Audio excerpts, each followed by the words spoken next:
What's up guys, Mike Thurston here and I'm back. 2017, Happy New Year to everyone. Today I'm going to take you through an arm workout. So on the previous workouts which I've uploaded to YouTube for the arm routines, there was an accumulation workout and there was the superset workout. So in these workouts, the weight lifted is a little bit lower, the rest period shorter, but the overall work done is much more, okay? So it was either supersets or doing triceps or doing biceps, triceps, things like that. This one's very different. It's literally just one exercise. There's no supersets. I would call it more of an intensification workout whereby the overall volume is a little bit less. Still trying to lift pretty goddamn heavy, but the rest period is much longer. Again, it's a little bit different. I don't actually normally do this. I usually go from a bicep to a tricep to a bicep to a tricep. The way I've done this routine is we get triceps out of the way for about 35-40 minutes of the session, and then move on to biceps. So by the end of the first half of the session, triceps are well and truly fried. Then we move on to the biceps until biceps are fried by the end of the session. So first exercise which we started on was the lying overhead dumbbell skull crush. Now the reason why I've used a dumbbell, okay, there's no specific advantage overdoing a neutral grip dumbbell compared to the EZ bar where your wrists are flat. I found that a lot of clients I've trained in the past, they find this kind of movement a little bit more uncomfortable sometimes. So in that case, if they do have any wrist or elbow issues, I would just get them to do a neutral grip with the dumbbells.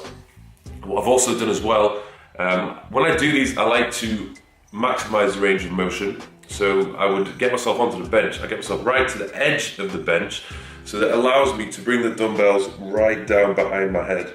Okay, if you position yourself in the middle of the bench, more often than not when you bring the dumbbells down, they bang into the bench. You don't allow yourself to fully lengthen the tricep, which is what I'm trying to do when I do this. Now, when doing this exercise, it's very important. You need to be able to keep the elbow fixed at all times. Don't allow yourself to be moving your elbows throughout the movement, okay? And try to keep your elbows pretty narrow when you do the movement. If you try to do a tricep extension like that, you're probably gonna mess your elbows up a little bit and you make the exercise easier for yourself. So try and keep those elbows in, so you're doing this kind of a thing. When you're in the gym, you wanna make sure that you're keeping your concentration at the task at hand. Don't get distracted, either by females walking around the gym with their ass in your face, or with partners and training partners just pulling stupid faces and trying to distract you, okay? You really need to focus on the task at hand and pay attention to what it is that your goal is and what the tempo is, the rep range that you're trying to do, along with contracting and working the muscles which you're trying to target in the first place. So the next exercise we went on to was the standing cable press down. One thing that I do when I perform this exercise is to slightly lean my torso forward as I press down. It allows me to get a full range of motion and a better contraction at the bottom. Because usually, if you stand upright and the cable attachment is here and you press down, you can only really press to this position, and I have the potential to lock out all the way at the bottom. So what I do is I'll push my hips back slightly, lean forward, push my chest out. So I'm holding the handle like this. As I press down, I'm able to fully squeeze and lock out the top. And then I'll bring the attachment back up to the top, so I'm stretching the tricep, and then again, press down and squeeze as much as possible. One thing you want to bear in mind when you do this is to keep your torso as fixed as possible whilst pushing your chest down, keeping your shoulders back, because as you start to fatigue, as the triceps start to tire, you will see and notice that your shoulders creep forward and you end up trying to press that movement down with your shoulders and your chest, which is something you don't want to do. Okay, it's not the end of the world if it starts to happen at the end of your set, but you're probably lifting a little bit too heavy if that is the case. The focus is the triceps, so bear that in mind. Next exercise we went on to was the overhead cable rope extension. This one, again, when doing it, you want to make sure that your elbows tucked in as much as possible. If you flare your elbows, make it easy for yourself. And again, when holding the rope attachment, don't press them together. If you press them together, again, it makes the exercise a little bit easier. And when I do it, I even feel it on my chest a little bit. What I would say is, if you are on the second to last set or the final set, if you're going to all out failure, it's acceptable once you've failed with the ropes being apart, if you bring the ropes together and just rep out, 5 to 10 extra reps, that's, I would allow that to happen.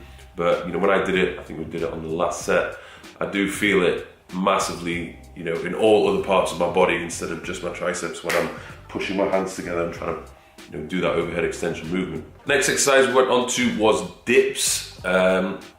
Not your traditional bodyweight dip, but we did a bench dip where your feet are elevated. Now I quite like doing these. For some reason I get such a crazy pump on my triceps when I do this, so I will include these in my workouts every now and then.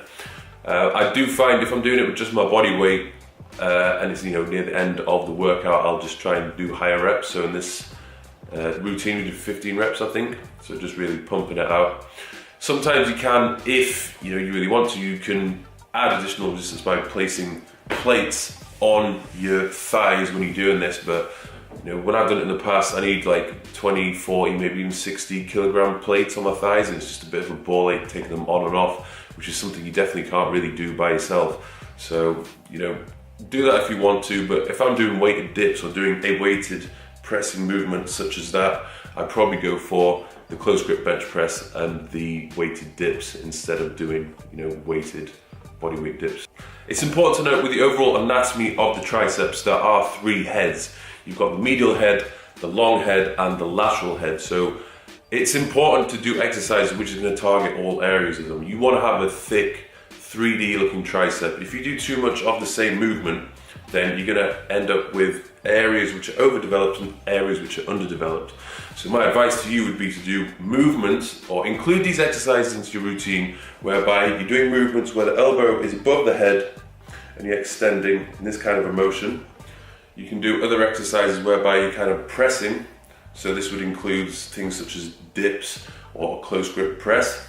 And then you want to be doing things which, you know, your elbows are then down and you're doing an extension such as this and squeezing the triceps. So then we move on to biceps. Now with the biceps, I'm going to start off with heavy, flat barbell curls.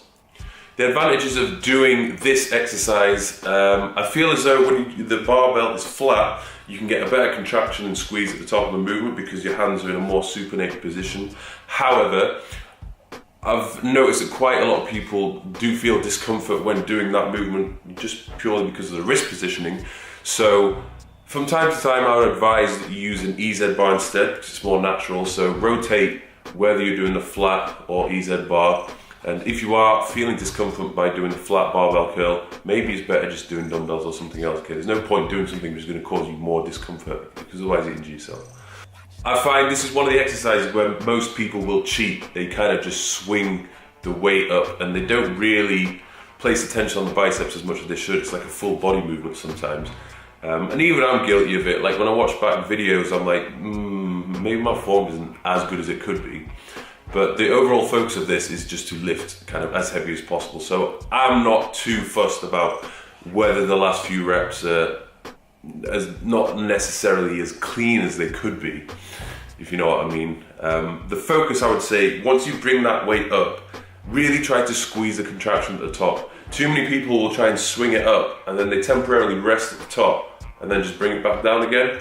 So there's very little squeezing or contraction going on in the biceps. So even if there is a little bit of momentum created, at least try and squeeze and maintain this kind of a position at the top. Don't allow yourself to be like this where you're just resting the bar at the top position, yeah? Next we went on to dumbbell hammer curls, so alternating. And I'm slightly doing this across the body. Sometimes when I do a hammer curl, I'm doing it like this, and I'm just changing it up this session where I just bring it across the body slightly. Is it going to make a massive difference? Probably not. It's just changing the angles and forces and maybe recruiting different muscle fibers than before. So when doing this, again, squeeze contraction at the top, and I would try to lock out at the bottom. Now in previous videos when I've told people to lock out at the bottom of the movement when doing a curl, people are like, oh, you know, you might damage yourself, you might injure yourself, I don't think that's very safe. Well, it is safe if you are doing this properly. Whenever I lower the weight and I perform the eccentric part of the movement, it's always under control. So when I come to the very bottom and I lock out, it's not going to cause me any damage, it's not dangerous. But if you're just letting the weight come down, flop down, and you know, you're creating a lot of momentum and you're probably forcing your elbow to go in the direction, it doesn't want to, then yes, you are going to potentially cause damage to yourself. So always have control, okay, in the eccentric phase of any movement, particularly if you come into locking out at the bottom. Finally, we went on to cable curls. So cable attachment at the very bottom, using a sort of an EZ attachment. So my hands were in this kind of a position, so it's not quite like the barbell curl which I did before. They were slightly like this. I don't know what the technical term is for that, but like this. And yeah, again, same things apply, squeezing at the top. So guys, hope you enjoyed that. That was the arm workout. Be sure to subscribe and check for more videos because I'm going to be on the upload hype since it's 2017. So thanks for watching and see you soon.